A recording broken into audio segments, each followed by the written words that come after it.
Ladies and gentlemen of the crypto space, we're live on Wednesday at 11:31 a.m., December 23rd, the end of the year, and the time is now. The time is now because the Bitcoin stimulus plan is in effect.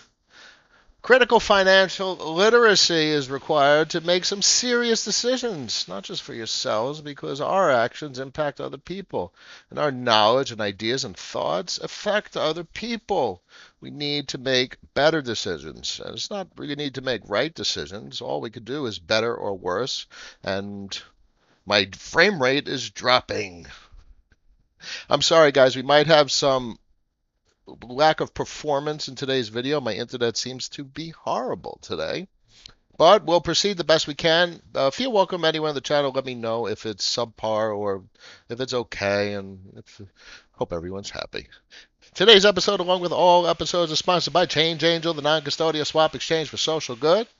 Stop depositing on exchanges, not your keys, not your crypto, non-custodial, DeFi, or nothing at all. Bam! That's just the way it is. Who's in the stream? It's Sammy. Always a pleasure. I try my best with regard to trading information. I don't advocate trading. I advocate portfolio management, proper position sizing, proper risk analysis. No more gambling, boys and girls. Rick's in the house. Good morning. Chris Wells. Wessels. Sorry. Good evening. Always a pleasure. Michael. What's up? Digi Light. Digi Bite. My biggest bag. Don't be mad. No. We all have to do our own choices. And you've assessed your risk, assessed your portfolio, and that's your choice. All I can do is provide information, and that is my goal. My goal is never to tell anyone what to buy. That's a mistake. And I don't agree with that. I know financial advisors, Fidelity, and Gerber Kawasaki is going to end up doing like crypto financial advice. Um, I don't agree with other people telling you what to do because we could always do our own due diligence. Folks can listen to me about how to make decisions, how to make rational choices, and that's what I'll always advocate. Always. Barry's in the house. DigiLight, Crypto Monk. What's up, Michael? Greetings from Germany. Always a pleasure. You should open a channel on Theta.tv. Thank you, DigiLight. I'm trying my best to expand my reach. Rick G, your face is in sync, but the audio is good. Okay, as long as something works. uh, at Noah F. Thanks, Sammy. Derek Sups Up. David Miller got me on that W Crest kick. So I had too large of a position the other day in W Crest. I trimmed my position. It's still meaningful. It's probably about an Ethereum worth, like six, seven, $800 worth. But that's all you need is a small position for potential asymmetric returns. Don't overposition. You don't even need 1% of a portfolio to be allocated to a position. And this kind of goes into as you expand your portfolio and your total capital increases, you could start making more bets. And this goes into like don't spread too thin and don't go all in. You could start spreading more, like and tiny positions, because asymmetric returns quickly become changing, substantially change an entire portfolio. So a little bit here and there, and you can apply. Like I have a little bit of Chico Crypto loves his energy web, but I have a little bit. It's a little something. It doesn't need to be huge, but clearly, if it becomes a global juggernaut, it's going to be nice to turn a couple $100 into 50 grand. That changes everything. That's the name of the game. Bradley's in the house. Always a pleasure. You saw the Syscoin roadmap. That is some serious stuff. Syscoin has always been on my radar. The only reason it's not talked about is because we are humans, and humans respond to the status quo. And the status quo, it really is, it's emotional thing. It's fads, it's trends. And right now, UTXO assets are just not on the radar. The prevailing trend is still overwhelmingly DeFi for the entire year. 2020 is the year of DeFi. It's the year of Ethereum. And frankly, that's going to change. It's going to be serious in 2021, 2022, particularly considering interoperability. Now, Syscoin has an interoperability functionality that is overwhelmingly meaningful, useful, and technologically powerful. Combination with Ren, no doubt, and other interoperability protocols. This is going to be what you've experienced in DeFi is going to spread to the legacy UTXO assets, and I'm not too big on new assets. I don't like new assets. I'm not an IPO kind of guy. I'm not a try and get a brand new asset kind of guy. I like assets that are tried, true, and tested, and that tell a story. We create a narrative, and as we piece together in puzzle piece form this story, um, all we have to do is let the story play out. And as long as we have different aspects of the story targeting different results, different goals, that's how you achieve asymmetric returns. So let's pop it over to the main screen and see what's going on. Keep network. Well, it's not key. Is a keeper DAO you're talking about, Dave Millard? Yeah, I got a position. I have. It's a big deal. This is some serious stuff. The potential asymmetric returns for Keeper DAO are absolutely enormous. You don't need to apply a lot of capital. I stake a little bit of something in there, and I have about 50 Rook. So you don't take on excessive risk, boys and girls. Throw around those half a percent, quarter of a percent of a portfolio, a little bit, and this thing goes 10 to 100x, which is something that is very reasonable considering circulating supply, max supply, and the market caps, the fully diluted market cap and the current market cap. 10x to 100x, it could hit it. And at 10x to 100x, and this would be extremely disruptive to the overall structure of my portfolio. I'd have to trim. It'd just be overweight. What is best time to swap your crypto? Trade less. Trade less. Picky to buy, quick to sell. You should be risk off always and use that as a pool of capital. My recommendation is Bitcoin. Bitcoin is crypto risk off. Gold and silver are legacy financials risk off. You want to apply a little risk in the legacy financials, you go for the gold miners, gold streamers, and I do commodities.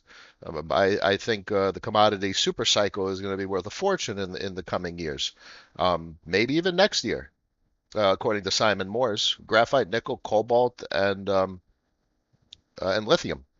And that's another market. That is a very complicated topic because you're dealing with enterprise, you're dealing with loans and debt and governments. Oh, it's complicated, much more complicated than the crypto space. Um, what is the current support for Chainlink? Do you think they run the same risk as XRP with regard to being sued? I don't know. But let's take a look at Chainlink from an investment perspective. With regard to BTC, everything's getting destroyed. So let's look at the BTC chart. Bitcoin is outperforming the entire planet. So you can't really get anything meaningful out of that. Link USDT will be the liquid market on Binance. Take a look. So this looks great. So Link is performing very well. Period. That's a clear uptrend, higher lows. There's no trend deviation to the downside. Look at that daily 200 EMA. That's on a sloped incline. Chainlink is performing extremely well. You're not going to be able to get a good sense of a lot of assets considering Bitcoin valuation, Bitcoin denomination, because Bitcoin is outperforming everything. One of the more interesting ones actually is Synthetics as of yesterday, because Synthetics actually was outperforming Bitcoin. That is not happening. That is not the prevailing trend. Interestingly enough, this is overwhelmingly higher lows.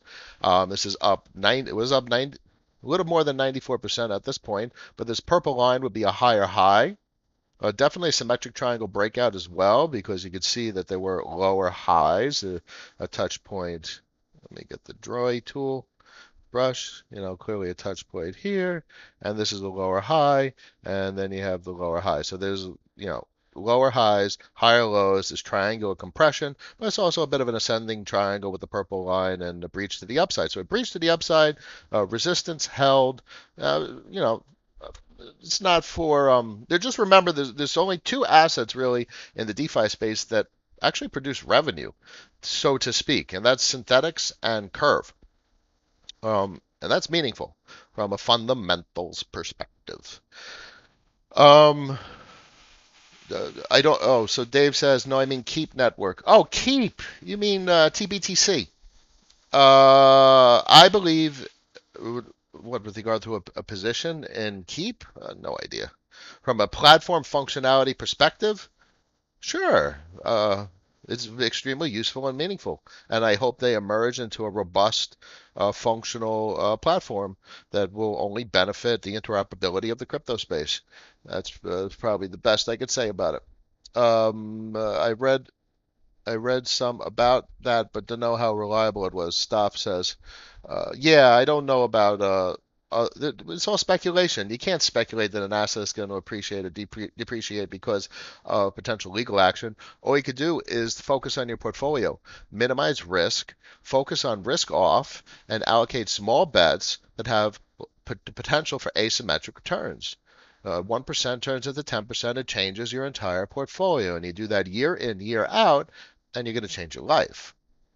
Michael says, no, I have any look into the ARC ecosystem. ARC is old school. I've had ARC over the years. I don't own it right at the moment.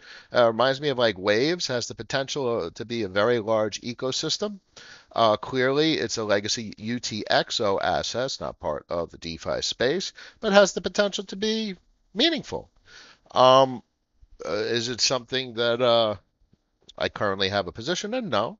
Do I have a position in countless of the old school UTXO assets that I think have great potential? No. I don't have Waves. I don't have ARC. I don't have Theta. I don't, there's hundreds, there's thousands of assets. So it's hard and tough decisions that folks and you all listening to me have to make on what to apply to your portfolio. The only thing I can recommend is a story. You have to create a narrative.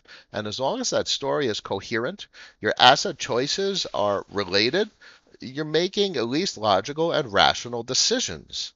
And as long as you protect your capital, you're predominantly risk off, the name of the game. Heirloom says, quick, YFI 22.9. What? What? Checking. YFI BTC. Checking. Oh! Oh! Oh! Look at that. But here's the deal. Oh my goodness, look at that. It's zero point 0.9. It went to the 1 BTC, less than a Bitcoin. So you can't just buy. What did I say yesterday? Just because an asset is depreciating doesn't mean you can buy. Now you have to wait for a bottoming pattern. So, um, fine. YFI USDT. No. Oh, YFI USDT. YFI USDT. Binance for liquidity. Looks stable and on dollar denomination, but BTC, YFI, BTC, clearly Bitcoin is outperforming the entire market. We'll get to the BTC chart in a second. So, it is oversold completely on the daily. Um, this is where you wait. You can't buy something like this. You have to wait for the bottoming pattern, which is basically a resistance flip support, a support flip resistance. There's a trend, direction changes. You need higher highs. You need to have it. You need confluence. You need data, multiple data points suggesting you're going to have expected and continued price appreciation. Otherwise, it's just going to keep going down. And if it's going to keep going down, that means I might as well be allocated to Bitcoin because Bitcoin is outperforming. That's the bottom line. This is very tempting. I absolutely would love to have a YFI, but I'm not going to trade an outperforming asset for an underperforming asset. And this chart is YFI relative to Bitcoin, and YFI is not outperforming Bitcoin. It is underperforming Bitcoin. But damn, Heirloom, you may, ooh, yeah. Hey, buddy, interesting says, between trading and investment. So here's another question that I've got a simple terms. What heck is going on with XRP? Ripple is getting sued by the SEC for unlicensed securities. So whether the subtle details of the case are overwhelmingly meaningful. The technology is notable. There's a lot of questions. There's a lot of risk on the table. You cannot own this asset. There's no one that should be in this asset. This is something not to own, please. Uh, God, if it's a large percentage of your portfolio, you need to exit. It doesn't matter if it goes up because there's just unknowns. You can't invest in something that has unknowns. You can't invest in something that doesn't have bullish confluence. You can't. You need to have confluence suggesting price appreciation. You need data points suggesting it's going to go up. So what would data points be suggesting it's going to go up? A resolution to the SEC lawsuit. You go higher high, a breach of previous resistance, flip support, and then a higher high. So that's an entry point. But you need some theory. You need the narrative to change. You need the lawsuits to conclude. And you need the confluence in the technical data suggesting continued price appreciation. This is the last thing people should be buying or holding. You can't buy an asset that's depreciating. You just can't. It's going to keep depreciating. Trends continue. Human beings are. Is my stream job? Oh, I'm losing kilobytes. This is horrible today. So, human beings are emotional beings. Human beings operate on trends, and trends continue until capitulation or trend reversal. This is the trend. This will continue. It's human nature talking right there. Royal says, what do you think of Luxo? No idea, my friend. Heirloom says, was 22,180 half hour ago. 22,180. What? Tempting, but I just laid out the spiel of how I feel on Wi-Fi. Looking at the 4 hour for Wi-Fi. Yes, my friend. Digilight, have you done any research on grayscale crypto funds? Yeah, they buy crypto when people allocate capital to their fund, but you're paying a premium.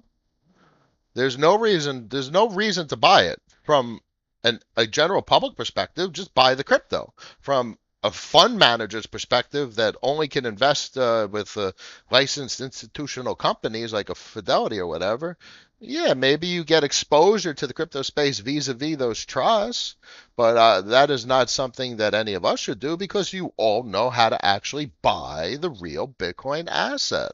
So there's no reason to buy a investment trust. Well, let's pop it over to the Bitcoin chart. Woo! Look at that Bitcoin chart. So this was a large symmetrical triangle, a triangular compression where there was lower highs, definitely notable touch points, higher lows, including here. So clearly an aberration, a break to the downside, and this is a breakout. I would say that this is overwhelmingly a breakout. Green guppies to the upside. The average price has exceeded the resistance, has now treating resistance as support multiple times, excluding the aberration, of course. We're above the 200 EMA on the 30 min, which means we're trending upwards, and there's many supports down below. Look at this purple line. This purple line is resistance, resistance, resistance, support, support, support, resistance, resistance, support, and basically support here as well, what the aberration looks like, more or less. And here's support. Here's another wick of support. So this is just a really critical purple line right now. A break below this, especially notably below this, would be bearish. A break below the purple line as well as the red line. And then you're starting to get into territory where you're looking for price action support on the previous higher lows. Here where the mouse is, and then here where the mouse is, that's where you'd be looking for downside price action support. What are we, 23,500? Oh my goodness. We're literally trending horizontal, green guppies above the 200 EMA, above the purple line after a symmetrical triangle breakout, and we're trending at $23,500. This is the most incredible price action I've ever seen. Ever seen. James says super premium on the grayscale products. You're damn right. If you're in this stream, you have no need to buy those products. You just buy the real product. Coinbase, Gemini, what have you. Be your own custodian, not your keys, not your crypto. Get Bitcoin.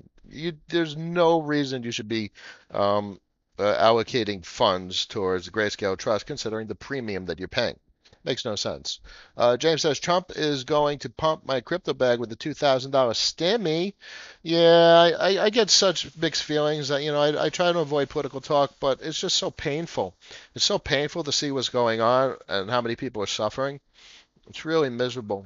And that's really why I like my stream, because I think people need to make better financial decisions. And I know that when you're broke and you live in paycheck to paycheck and you owe $20,000 worth of credit card debt, you're not making financial decisions at all. You're kind of just collecting fiat or participating in the government's fiat control system. And the only way you'll ever break free of that is to at least know you're participating in a system of control concocted and crafted by the federal government. And, that's what debt is. It's designed to control you, keep you working, paying debt, and there's no escape. It's a system of control.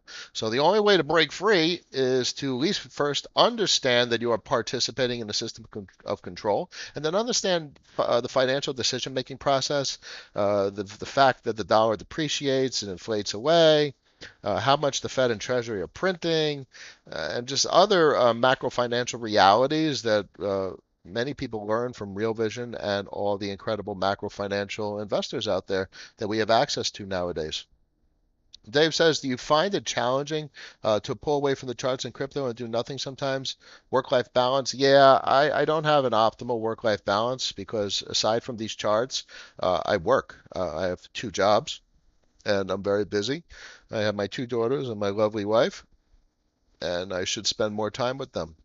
Work-life balance is always a difficult thing to optimize, but I rationalize spending a large amount of time working because ultimately my work is for my family and it benefits them just as much as me. But my wife always says you got to live now, so that's the work-life balance. Working is preparing for the future, but you can't let today slip by. So those are some good words. CFC says, "Is this the next Bitcoin?" There is no next Bitcoin. Period. Badland Genetics. Any fiat the government is about to give me is going straight into Bitcoin. I can't argue with that. And that's very fortunate for you. Clearly, that would be the case for myself as well. But there's a lot of people out there that the stimulus would do nothing for their back due rent, potential eviction, consumer staples requirements, their food requirements, outstanding credit card bill. It's just an absolute human tragedy what's going on. And I wrote the only political post I wrote recently was my extremist post, either to be full on fiscally conservative or why don't they just do MMT the right way already? Let's go. So that's the extent of probably what I say about that. Um, James says in a year the work-life balance will improve. I hope so. I hope so. I prefer to work on my own terms, meaning I prefer for my money to make enough money for me to live and I don't have to worry. And then I would work. But the beauty is that's freedom. I'll be able to work the way I want to work. Like, hey, it's like 3 in the afternoon. All right, guys, I'll see you tomorrow. And I'm like, don't you need to get paid? Like, no, I don't. I work because I want to work, and I want to go spend time with my family. I'd have the luxury and the choice to leave work whenever I want because I don't need to work. And if they're not okay with that, I'll go somewhere else and I'll find another job that's okay with that. And there'll eventually be someone that'll let you work and that's okay with that. And then maybe there's always the choice of an entrepreneurial idea. But I happen to like what I do. I program, I do software, Android development for large corporations. So it's quite satisfying and I help them because they need the help. And you guys see how my mind works with regard to the financials. My mind works similarly with regard to project management, software development, work delegation, team structure, code structure, patterns, architecture, all those things. So, I'm quite useful, and I'm pretty sure they appreciate me, and I appreciate them, and I help them. It's quite satisfying. Anyway, so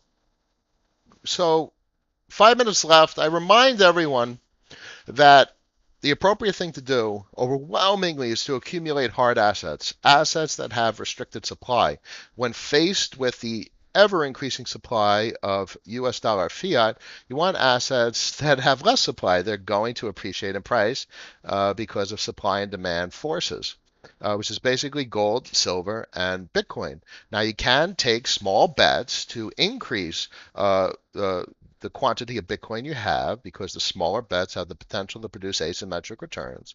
Bear in mind, Bitcoin has the potential to produce asymmetric returns, so you don't need your bets to be very large in these altcoin projects.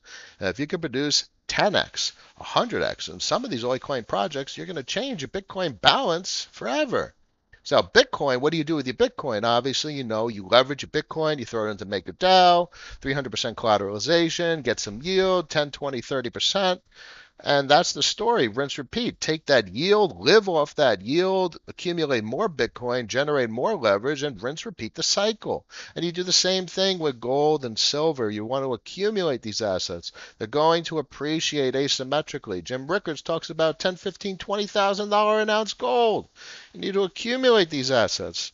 And if you want to dabble in equities, the perverted equities market, you're going for gold streamers, silver streamers, gold miners, and silver miners, or you could go for commodities because the commodity super cycle is inevitable. What is it, a 90-year low? Since World War II is 90-year low, the commodities are as compared to the tech sector. Oh my goodness. The bubble is beyond processing, and anyone who doesn't say it's a bubble is awkward. Market cap to GDP 190%. This is uncharted, unsustainable, unfathomable. I can't barely process the reality of what's going on. This is the most fascinatingly disturbing in a fascinating way, year I've ever seen. Oh my God, the politics and the economics of the situation are profound. It was blasphemy. It's horrible. I struggle to make the optimal financial decisions and decisions for me and my family, health and habits. And I see these politicians. Now, there's great politicians, and on the individual level, on the micro level, great personalities, great people sometimes, but there's also miserable politicians that are just ignorant, and it's a tragedy that they actually hold their position. But at the macro level, the net result of the political system is a tragedy. The bill is a tragedy. The year funding that they chose, what they chose to do, is just a tragedy. It's almost as if they don't have a macro plan, a macro plan of action. And the only wrong decision that this government could possibly make is to try to print just enough, to try to issue just enough debt to do what they need to do. Because that's a freaking failure on both fronts. That's a failure from the traditional Republican fiscally conservative approach. Be fiscally conservative. Save the dollar. Save the dollar. Or, fuck it. Go full on MMT, print $50 trillion a year, employ 100% of the United States population, rebuild the country, rebuild the energy sector, factories as far as the eye can see, ramp that GDP up 100%, 200%, 300%, blow the GDP through the stratosphere, make the MMT sustainable, and then you have the smartest people in the room, the boys in the think tanks, come up with a transition plan from our current financial system to a new financial system to roll off the MMT as the basically fiat depreciates to oblivion. So this would be a big macro plan, a macro course of action. And I know it's very broad stroked, but that would be an interesting starter topic that I don't hear anyone really discussing that could bring that to the table from a political perspective, and that's unfortunate because it's pretty interesting what can be done from an MMT perspective. And clearly, it destroys the fiat, destroys it, but the only thing that's designed to balance unlimited printing is GDP growth. So do it. Print 50 trillion a year. Do what you have to do. Employ every single person. Eliminate all debt. And ramp the GDP and rebuild the country. Oh my God. It's just, either you're going to do it or you're not. These boys printing 900 billion, 2.4 trillion, whatever they're printing. It's just it's pathetic. It's kind of like, if you're going to do something, don't half-ass it. And that's what they're doing. They're half-assing it. Anyway, thank you everyone for listening to my daily psychology session. It's Wednesday, 12 p.m., December 23rd. It is always a pleasure. Smack those thumbs up buttons. Tell everyone to subscribe. And I'll be on tomorrow. And I'll be on Friday. There's no reason I can't do the stream. Y'all folks need to discuss financials. It's ever important and more important than ever. And I'll be here for you guys. I wish you all a wonderful day. I'll see you tomorrow. Peace.